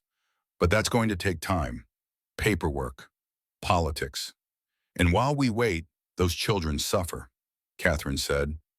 I know, Miss Whitmore, but we have to do this right. If we go charging into Colorado without proper authority, we'll be the criminals. Jake stood and walked to the window. Outside, snow was falling again, soft and steady. He thought about Lily Weathers, 12 years old when she was taken, 15 now if she was still alive. 3 years in a mine, working in darkness, breathing coal dust. Her childhood stolen for $600. He thought about the other children, the ones in San Francisco brothels, the ones in Boston households treated as property, the ones who died, their names written in Hargrove's ledger with a simple notation. Deceased. How long, he asked, not turning from the window. For proper authorization? A week, maybe 2. Too long. I know, but it's the law. Jake turned. Lieutenant, with respect, the law is what allowed this to happen. Hargrove was the law. He used it to destroy families and sell children. So forgive me if I'm not interested in waiting for more lawyers and politicians to tell us what we already know needs doing. Thornton's jaw tightened. I understand your frustration, but vigilante justice isn't the answer. Isn't it? Wade Garrett would have killed Catherine and Peter if I'd waited for proper authority. Hargrove would have burned us alive if you hadn't intervened. Sometimes the law needs help from people willing to get their hands dirty. And sometimes people with dirty hands make things worse. The two men stared at each other. Finally, Samuel Weathers spoke. I'm going, he said quietly. With or without authorization. With or without help. My daughter is in Colorado and I'm going to bring her home. I've waited 3 years. I'm not waiting another day. Mr. Weathers, I can't condone that. Then don't. Court-martial me if you want. Throw me in prison next to Hargrove. But after I've got my daughter back. Martha cleared her throat. Lieutenant, if Mr. Weathers were to travel to Colorado for personal reasons, say to look for mining opportunities, that would be legal, wouldn't it? Yes, but I know where you're going with this, Dr. Chen. And if he happened to discover criminal activity while there, it would be his civic duty to report it to local authorities. Dr. Chen, you're suggesting a fiction. I'm suggesting we use the same loopholes Hargrove and Aldrich used. They hid their crimes behind legal paperwork. We can hide our rescue behind legal pretense. Thornton rubbed his face. If this goes wrong, my career is over. If we do nothing, more children die. Which matters more? The question hung in the air. Jake watched the young lieutenant struggle with duty and conscience, regulations and humanity. He'd been there himself, standing at the crossroads between what was legal and what was right. I can't officially support this, Thornton said finally. But if a group of civilians, including some of my off-duty soldiers, decided to take a trip to Colorado to investigate mining opportunities, I couldn't stop them. And if they happened to find evidence of crimes and reported them to the proper authorities, well, that would be their right as citizens. Samuel's face lit up. Thank you, Lieutenant. Don't thank me. I'm not involved. Officially, this conversation never happened. Thornton looked at Jake. How many men will you need? As many as you can spare, without being obvious about it. Corporal Murphy and the same 4 soldiers from last night. They're already compromised. Might as well finish the job. And me, Peter Collins said. I know the operation, know how they transport the children. I can help. You can barely walk, Martha pointed out. I can ride, and I can shoot. That's enough. They left Fort Laramie before dawn, 8 riders heading east through snow that had deepened overnight. Jake, Daniel, Catherine, Martha, Samuel, Peter, and two of Thornton's soldiers, Rodriguez and Chen. Murphy and the others stayed behind to maintain the pretense of normalcy. The journey to Colorado took 4 days through some of the harshest country Jake had ever crossed. The temperature dropped to 30 below at night. The horses struggled through drifts that sometimes reached their bellies. Daniel's lips turned blue despite the scarf wrapped around his face. Catherine developed a cough that worried Jake, though she refused to slow down. They camped each night in whatever shelter they could find. Abandoned cabins, caves, once in a narrow canyon where the walls blocked the worst of the wind. Jake took first watch every night, unable to sleep anyway. He'd think about what they were riding toward, a mine controlled by men who'd paid for child labor, men who wouldn't give up their investment easily. On the fourth evening, they crested a ridge and saw Silver Creek below. It was less a town than a scar on the landscape. The mine itself dominated everything, a black hole in the mountainside surrounded by equipment and slag heaps. A few dozen buildings clustered nearby. Housing for workers, a company store, a saloon. "That's it," Samuel said, his voice tight. "My daughter is down there." "We can't just ride in," Jake said. "They'll see us coming. We need information first." I'll go," Peter offered. "I can say I'm looking for work. Miners come and go. Nobody will question it." "You're in no shape for undercover work." "I'm in no shape for a lot of things, but I'm doing this anyway." Jake studied the man. Peter had been quiet most of the trip, but there was something burning in his eyes, something that said he needed this as much as Samuel did. "All right," Jake agreed, "but if anything feels wrong, you get out. Don't take risks." "Mr. Brennan, this whole thing is a risk." Peter rode down to Silver Creek while the others waited in the tree line. An hour passed, then two. Jake was starting to worry when he saw a figure climbing back up the slope on foot. Peter looked grim. "I found her. Lily Weathers. She's alive." Samuel made a sound somewhere between a laugh and a sob. "Where? How is she?" "Working in the sorting shed. That's where they put the children, sorting coal from rock. Safer than the tunnels, but still brutal." Peter's face was dark. "There are 8 children there, ages 10 to 16, all of them from Aldrich's operation." "Guards?" Jake asked. 4, rough men, armed. They keep the children locked in a barracks at night, feed them just enough to keep working. Anyone who complains gets beaten." "What about the law? Is there a sheriff?" "Company man won't help us." Jake wasn't surprised. Mining operations like this often controlled entire towns. The law was whoever had the most money and guns. "Then we go in tonight," he said, "fast and quiet. Get the children out before anyone realizes what's happening. And if we're seen, then it gets loud." They waited until midnight. The temperature had dropped again, so cold that breathing hurt. But the cold was their ally. Men got lazy in weather like this, huddling by fires instead of patrolling properly. Jake, Samuel, Rodriguez, and Chen approached the barracks from 4 directions. Martha and Catherine waited with the horses. Daniel stayed with them, despite his protests. Peter was their lookout, positioned where he could see the guards and signal if anything went wrong. The barracks was a long wooden structure with a single door and barred windows. A guard sat outside, bundled in a heavy coat, a rifle across his lap. He was asleep. Jake approached from behind, knife in hand. One quick movement, and the guard slumped forward, unconscious but alive. Jake had seen enough death. He'd shed blood when necessary, but not when a man could simply be knocked senseless. Rodriguez picked the lock on the door. It was cheap and yielded easily. Inside, the air was thick with the smell of unwashed bodies and despair. 8 small forms huddled on rough bunks, sharing thin blankets against the cold. "We're here to help," Jake said softly. "We're taking you home." For a moment, nobody moved. Then one of the children, a girl of maybe 13, sat up. "Is this a trick?" she whispered. "No trick. Samuel Weathers sent us. We're here for Lily." At the name, another form stirred. A girl with red hair, older than Jake expected, her face thin and hard. "Papa?" she said. "Papa sent you?" "He's waiting outside, but we have to go now. Quietly. Can you wake the others?" Lily moved with practiced silence, rousing the other children. They dressed quickly, pulling on whatever clothes they had. None of it was adequate for the cold outside, but they'd make do. Jake led them out. Samuel was waiting, and when he saw Lily, he nearly collapsed. Father and daughter stared at each other for a moment. Then Lily was running, crashing into Samuel's arms, both of them crying too hard to speak. "We have to move," Jake said quietly. "Reunion later. Survival now." They headed for the horses. Almost made it.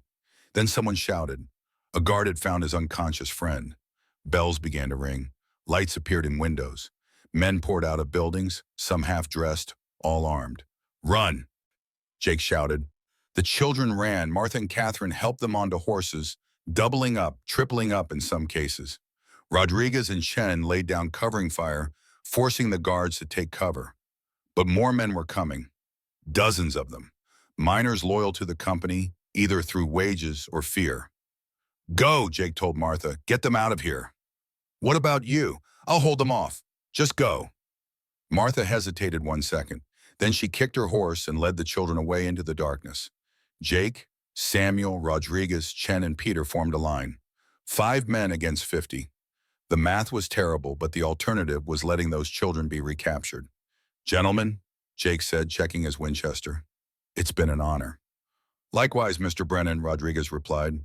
The miners advanced. Their leader, a big man with a black beard, called out, "Return those children and nobody has to die." "Those aren't children," Jake shouted back. "They're slaves and we're taking them home. They're company property, legal contracts, signed by a corrupt judge who's sitting in prison. Those contracts aren't worth the paper they're written on." The miners looked at each other uncertainly. Maybe some of them had wondered about the children. Maybe some had felt guilty but said nothing because it wasn't their business. "Last chance," the bearded man shouted. Jake's answer was to fire a shot over the man's head. "Come and take them." For a moment, nobody moved. Then the bearded man raised his rifle, and a voice rang out from behind the miners. "Lower your weapons, all of you, now!" Everyone turned. A dozen riders were approaching, and at their head was a man wearing a badge. A real badge, not a company one. The badge of a United States Marshal. The Marshal was a hard-looking man of 50, with iron gray hair and eyes that had seen too much. He rode up to the bearded miner and looked down at him. "I'm Marshal Thomas Wade, federal law enforcement. I have warrants for the arrest of every man involved in the operation of this mine for violations of federal child labor laws. You will lower your weapons and submit to arrest, or you will be shot for interfering with federal officers in the execution of their duty." The bearded man lowered his rifle slowly. "Federal? We didn't know nothing about federal laws being broken. Ignorance is no excuse, but if you cooperate, I'll recommend leniency." The marshal looked at Jake. "You must be Brennan. Lieutenant Thornton sent a telegram. Said you'd be doing something stupid in the name of justice." Jake lowered his Winchester. "The children?" "Already in custody of my deputies. They're safe. Cold and scared, but safe." The tension drained out of Jake so fast he nearly fell. Samuel caught his arm. "Thank you," Samuel said to the marshal. "Thank you for my daughter." "Thank Lieutenant Thornton. He pushed this through faster than I've ever seen federal authority move. Now let's round up these miners and figure out who knew what." The arrest of the Silver Creek operation made headlines across 3 territories. 8 children freed. 47 miners arrested, though most were released after testifying against the mine's owners. The real targets were the men at the top, the investors who'd knowingly purchased enslaved children. And one of those investors was Marcus Aldrich. The evidence from Hargrove's safe, combined with testimony from Peter Collins and the freed children, gave federal prosecutors everything they needed. Marshal Wade personally traveled to Chicago with warrants. Jake insisted on going with him. So did Catherine and Martha. They'd started this journey together. They'd finish it together. Chicago in January was a different kind of cold than Wyoming. Wet and penetrating, it seeped into bones despite layers of wool. The city was massive, overwhelming to Jake after months in open country. Buildings rose 3 and 4 stories. Streets teemed with people and horses and carriages. The noise was constant. Aldrich's house sat in a wealthy district, a mansion of brick and stone behind iron gates. It looked impregnable, but Marshal Wade had brought 20 deputies in the full authority of federal law. They surrounded the house at dawn. Wade hammered on the door with his fist. "Marcus Aldrich, United States Marshal, Open this door immediately. For a moment, nothing. Then the door opened to reveal a butler, immaculate in his suit despite the early hour. Mr. Aldrich is not receiving visitors. Wade pushed past him. Mr. Aldrich is under arrest. Where is he? I protest this intrusion. Protest filed. Where is he?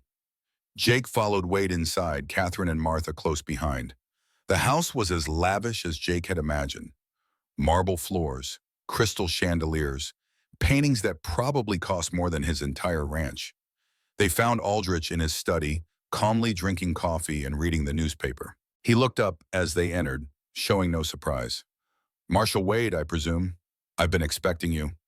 Marcus Aldrich, you are under arrest for human trafficking, conspiracy, fraud, and 47 counts of child endangerment. I see. Aldrich set down his coffee cup with care. I assume you have warrants? Wade threw them on the desk. Signed by a federal judge. Not one of your bought men. A real judge, or Diarmaos. Aldrich read through the warrants carefully. His expression never changed. When he finished, he looked up at Jake. You must be the cowboy. Brennan. I am. You've caused me considerable trouble. Good. Do you have any idea what you've done? The economic implications? I provided a service. I took unwanted children and found them employment. I gave them purpose. You sold them like cattle, Catherine said, stepping forward. You destroyed families. You ended childhoods. For profit. Aldrich looked at her. Miss Whitmore, I'd hoped you were dead by now. I'm sure you did. Your father was weak. He couldn't see the larger picture. The social utility of efficiently allocating human resources. Human resources, Jake said quietly. You mean children. Children who would have starved on the streets. Children nobody wanted. I gave them food, shelter, training. Yes, I profited, but they benefited too. Tell that to the ones who died in your mines, Martha said. Her voice shook with fury. Tell that to my daughter, forced into prostitution at 14. Tell that to Lily Weathers, who spent 3 years in darkness sorting coal. Regrettable losses, but acceptable in the context of broader social efficiency. Jake had heard enough. He crossed the room in 3 strides and grabbed Aldrich by his expensive lapels, hauling him out of his chair. My wife believed people were fundamentally good, Jake said. That given a choice, they'd do the right thing. But you've proven her wrong. You had every choice and chose evil. Every single time. Aldrich's composure finally cracked. I chose survival. The panic destroyed my banks. I lost millions. I had to recoup somehow. So you sold children. I did what I had to do. Jake wanted to hit him, wanted to beat him until that smug face was pulp, but he released Aldrich instead, stepping back. No, Jake said. You did what you wanted to do. What was easy? What made you money? And now you'll pay for it.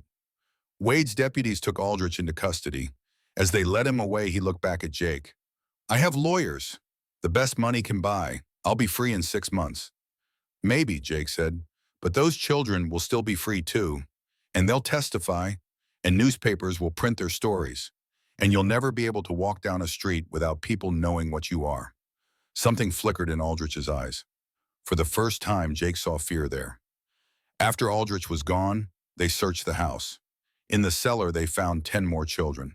Younger ones, just acquired, not yet processed for sale.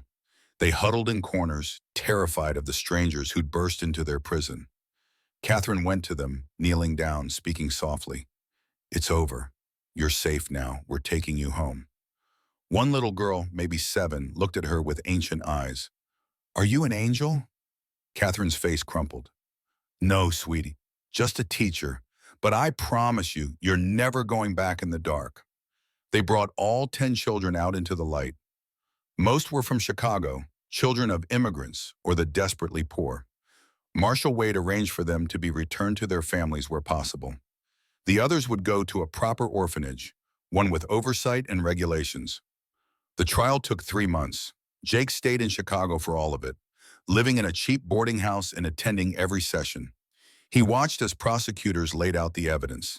As freed children testified, their young voices steady despite their fear. As Peter Collins described what he'd seen in Aldrich's operation, And he watched as Marcus Aldrich's expensive lawyers tried and failed to poke holes in the case. The evidence was too strong, the testimony too consistent, the crimes too obvious. The jury deliberated for 4 hours. When they returned, Aldrich stood to hear the verdict, his face gray. On all counts, the foreman said, we find the defendant guilty. The judge sentenced him to 50 years in federal prison. At age 55, Aldrich would die behind bars. As deputies led him away, Aldrich looked at Jake one last time. The arrogance was gone. Only bitterness remained. I hope you're satisfied, Brennan. I'm not, Jake said. 63 children were sold because of you. 22 of them died. Nothing can balance that scale, but at least you can't hurt anyone else. Others will, Aldrich said. There's always someone willing to do what I did. The demand exists. Someone will fill it. Then we'll stop them too. Aldrich laughed, but it was a broken sound. You're one man. You can't save the world. No, but I can save the people right in front of me. That's enough. Jake left Chicago the next day. He'd been away from his ranch for 4 months, longer than he'd ever been gone. He worried about his cattle, about his land, about whether Hargrove had managed to do permanent damage to his claim despite being in prison. But when he crested the ridge that looked down on his property, he saw something unexpected. The cabin was still there. The barn was still there. And so were the cattle, healthy and well-fed. Samuel Weathers emerged from the cabin as Jake dismounted. Lily was with him, looking stronger than she had in Colorado. Welcome home, Jake, Samuel said. You been taking care of the place? Seemed the least I could do. You brought my daughter back. I'll never be able to repay that. You just did. Jake looked around. Everything was as he'd left it. Maybe better. Where's Daniel? In the barn with Catherine. They've been working on something. Jake found them in the barn, his son and the teacher from Chicago, surrounded by carpentry tools and lumber. They were building something, multiple somethings, small beds. Pa! Daniel ran to him and Jake pulled his boy into a hug. At 14, Daniel was almost as tall as Jake now, but he still fit in his father's arms. What are you building? Jake asked. Catherine smiled. It was the first genuine smile Jake had seen from her since they met. Beds for children. We're going to open an orphanage. Here? If you'll allow it, a proper orphanage, with teachers and safety and oversight. A place where children who have nowhere else can have a home. Jake looked at the beds taking shape. This is your plan? It's our plan, Catherine corrected. Mine, Martha's, Samuel's. We've already filed the paperwork with the territorial government. Martha will handle medical care. Samuel will teach practical skills, farming and carpentry, and I'll teach reading, writing, arithmetic. And what about me? You'll be the one who makes sure they're safe, the one who protects them when the world gets dangerous. Catherine's smile turned sad. These children have been through hell, Jake. They need someone who understands how to fight darkness, someone who already has. Jake was quiet for a long moment. He thought about Mary, about the life they'd planned together before fever took her. She'd wanted children, lots of them, filling this cabin with noise and laughter. He'd imagined it too, back when the future seemed full of possibility. That dream had died with Mary. But maybe, Jake thought, it could be reborn in a different form. How many children are we talking about, he asked. To start, the 10 from Aldrich's cellar who have no families. Eventually, as many as need us. That's a lot of mouths to feed. The territorial government is providing funds. And we've already received donations from people who read about the trial in newspapers. Turns out a lot of folks want to help once they know there's a need. Jake looked at his son. What do you think, Daniel? Want to share your home with a bunch of strangers? Daniel grinned. Pa, you taught me that Brennans don't abandon people in need. I reckon that includes giving them a place to stay. Then I guess we're opening an orphanage. The first children arrived in April when the snow finally melted and the world turned green again. They came scared and scarred, these young survivors of Aldrich's operation. But slowly, under Catherine's gentle teaching and Martha's care, under Samuel's patient instruction and Jake's watchful protection, they began to heal. Jake watched them play in the yard one evening, their laughter carrying on the spring breeze. It was a sound he'd never expected to hear again. Not after Mary died. But here it was, filling the spaces that had been empty for so long.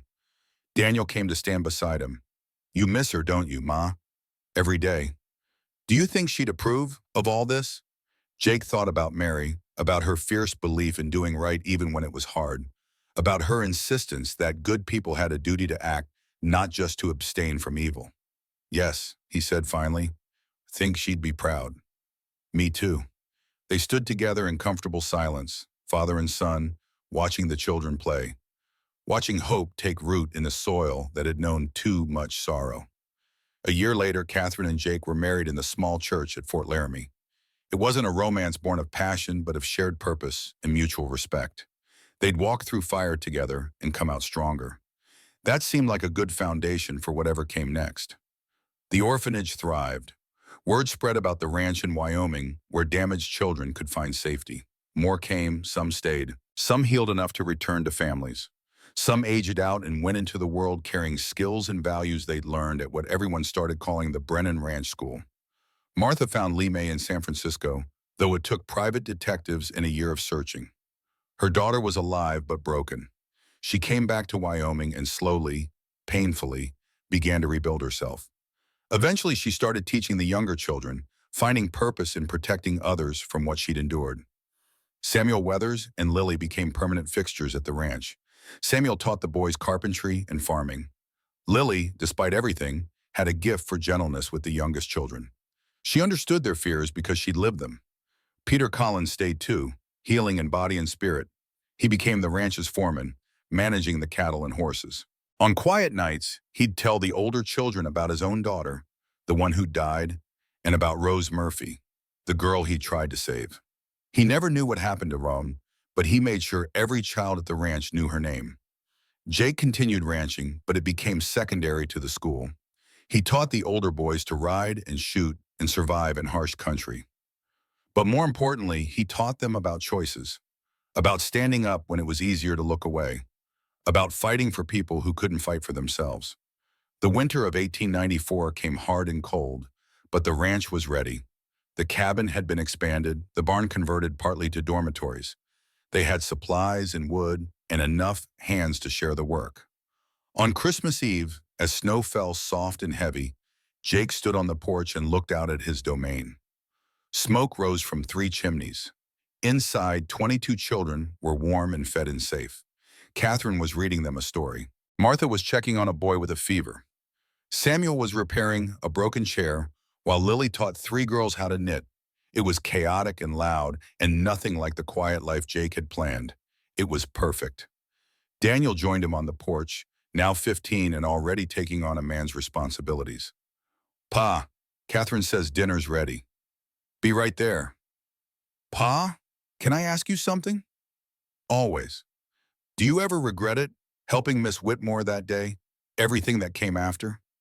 Jake thought about the question, about Wade Garrett and Judge Hargrove and Marcus Aldrich, about the bullets and the fires and the very real possibility that he could have died a dozen times over, about the simple life he'd lost and the complicated one he'd gained. Not for a second, he said. Why not? Because your mother was right. Good men have 2 choices when they see wrong being done. They can look away and keep their hands clean, or they can step in and get their hands dirty. I spent 12 years looking away, telling myself it wasn't my business, that I'd done my fighting during the war.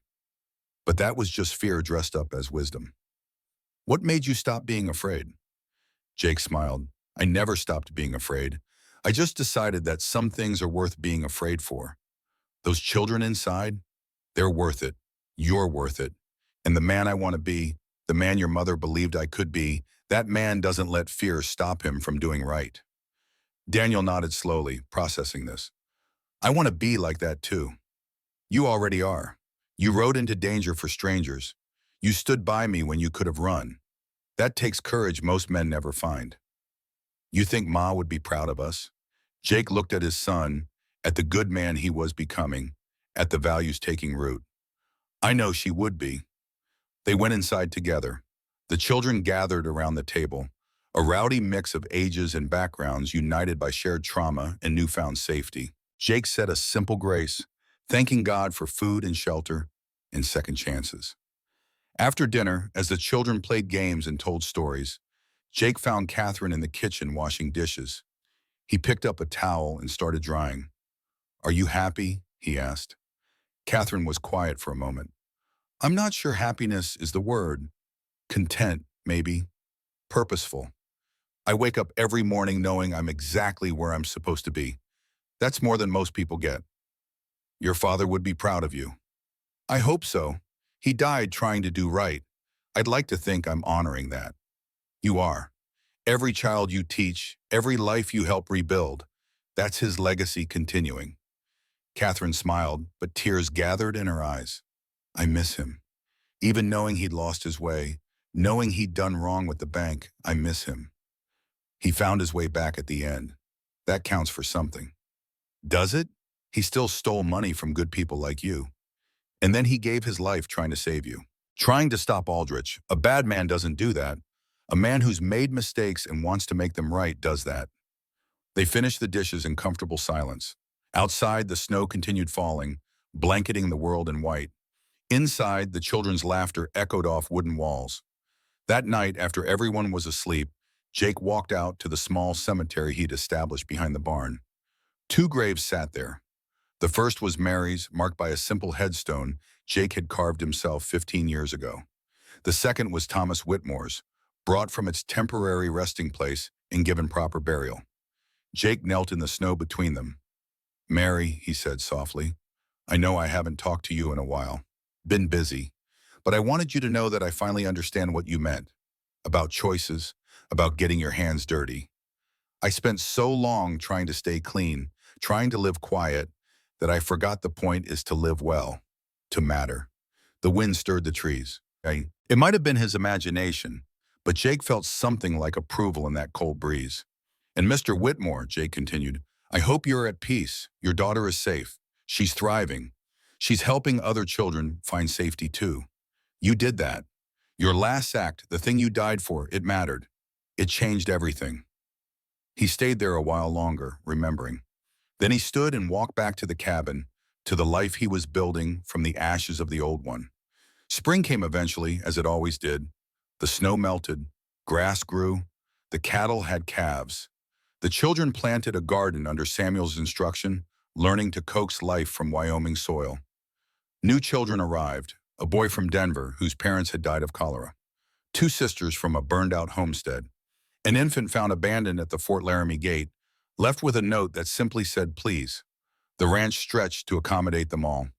They built another dormitory, expanded the schoolroom. Martha talked about establishing a proper infirmary, and through it all, Jake taught them what Mary had taught him, that the world was hard but not hopeless. That cruelty existed, but so did kindness. That one person couldn't save everyone, but could save someone. And that was enough. On a warm day in June, Lieutenant Thornton visited. He'd been promoted to captain and was being transferred east. But before he left, he wanted to see what his initial support had helped create. Jake showed him around. The dormitories, the school, the workshop where older boys learned carpentry, the kitchen where girls and boys both learned to cook and preserve food. "This is remarkable," Thornton said. "You've built something important here." "We built it," Jake corrected. "You, me, Martha, Catherine, all of us. None of this happens without everyone doing their part. Still, you're the one who chose to stand when you could have stayed seated. That first choice, helping Catherine Whitmore, that's what started everything." Or Thomas Whitmore's choice to save his pointy daughter, or Catherine's choice to investigate Aldrich, or your choice to support us when you could have followed regulations and looked the other way. Seems to me there were a lot of first choices. We all made them together. Thornton smiled, spoken like a man who's learned something about leadership. Learned something about a lot of things this past year. Mostly that I don't know nearly as much as I thought I did. That evening, they held a small celebration for Thornton's promotion. The children sang songs Catherine had taught them. Samuel played fiddle, a skill nobody knew he had. Even Peter smiled, rare for a man who carried so much guilt. As the sun set, painting the sky in shades of orange and gold, Jake looked around at the assembled crowd. His son, grown tall and confident. Catherine, no longer the terrified woman he'd found in the snow. Martha reunited with Lee May after years of searching. Samuel and Lily, a family rebuilt. Peter, finding redemption through service. 22 children who'd known nothing but cruelty, now learning what safety felt like. And it occurred to Jake that this, right here, was what he'd been searching for since Mary died. Not isolation, not penance, but purpose, connection, a reason to wake up every morning and face whatever came. Daniel appeared at his elbow. "You look happy, Pa." "I am. Think we'll keep doing this? The orphanage? Long as there are children who need us. That could be a long time." "Good. I've got a lot of years left to make up for." Father and son stood together, watching the sun disappear behind the mountains. The temperature was already dropping, but inside the cabin, fires burned bright. There would be warm food and warm beds for everyone tonight. Jake thought about the winter he'd spent alone before Catherine arrived, how empty the cabin had felt, how silence had stretched for days. He thought about the choice Mary had talked about, clean hands or dirty ones. His hands were plenty dirty now, stained with soil and work and the blood he'd shed defending the helpless. But they were also hands that built beds and mended fences and held frightened children until they stopped shaking. Dirty hands, he thought, that had done clean work. And standing there in the gathering darkness, surrounded by the sounds of life and laughter and hope, Jake Brennan finally felt at peace. The winter of 1893 had tried to kill him. Instead, it had taught him how to live. And that, he decided, was legacy enough for any man.